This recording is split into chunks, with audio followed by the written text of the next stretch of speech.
Prime Minister was in trouble last week for reportedly calling people like Jeremy Corbyn terrorist sympathisers. How would you describe his friends at Stop the War coalition?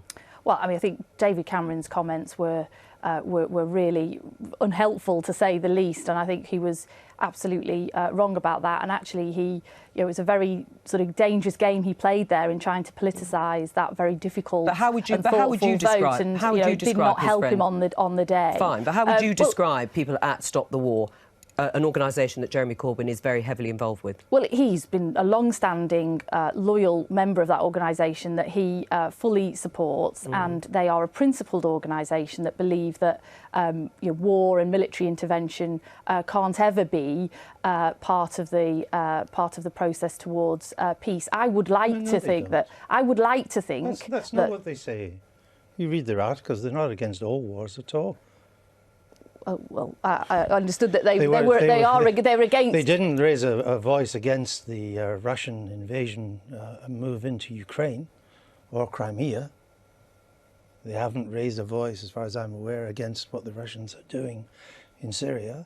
Well, they seem to be against mainly wars that involve the West. Well, they're certainly against military intervention in the Middle East. As I was going to go on to say, clearly, given the difference of opinion that Jeremy and I came to last week, I don't agree with everything that the Stop the War coalition advocate, but Jeremy does. Right, and it's an organisation that he has had a long-standing relationship with. I think it's entirely a matter for him whether he wants to continue that but more relationship with them. It was the terrorist sympathisers that I wanted to ask you about and how you would describe people at Stop the War.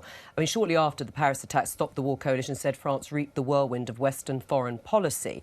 And more recently, they said IS had the same spirit of internationalism and solidarity that motivated the international brigades who fought fascism in the 1930s. Does that indicate some sympathy towards terrorists? Well, I mean, I totally disagree with those comments. And as far as I understand, so does Jeremy Corbyn. Right, and why does he support them? And as I also understand, those comments were not statements of the organisation themselves, but of members within them. As we often have on debating forums, whether it be national newspapers or those types of websites. Labour MP Ivan Lewis, your colleague, said my grandfather fought for the International Brigade in Spain to defeat fascism. Stop the War comparing him and his comrades to IS is shameful. Isn't it shameful? I totally disagree with those comments, absolutely. And as I understand it, so does Jeremy Corbyn. But then why is Jeremy Corbyn going along to their Christmas fundraiser?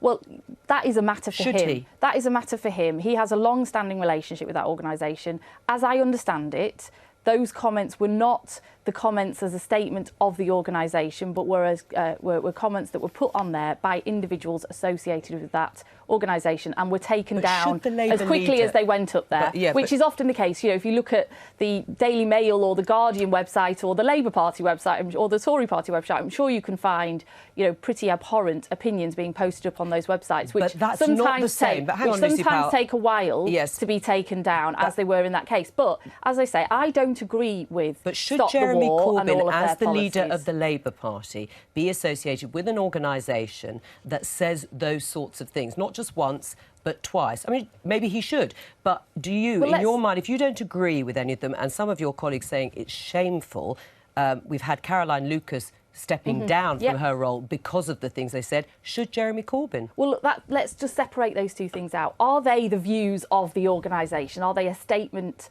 from the organisation? I understand that they are not. They are statements from individuals associated with it, which many people, including Jeremy Corbyn, have absolutely distanced themselves from and said that they are not views that they agree with. Should Jeremy Corbyn be allowed and be able, and should he come to his own decision about whether he wants to go to an event being organised by an organisation that he himself set up, that he has a principled view that he supports? Of course he should be allowed to. Whether we agree with him or not, he was elected because he came from a principled sort of position, and people like that. So you're happy with him to be associated with that organisation? I'm not happy for him to be associated with those comments at all. But they are the comments that came from people at Stop the War. Well, they are, as I say, I mean, we could have a different view about that, but my understanding is they are not the comments, they are not the views of the coalition itself. But some of your colleagues have urged him not to go, haven't they? And they have. But But you wouldn't resign if he did go. I understand that, but I think it's a matter for Jeremy.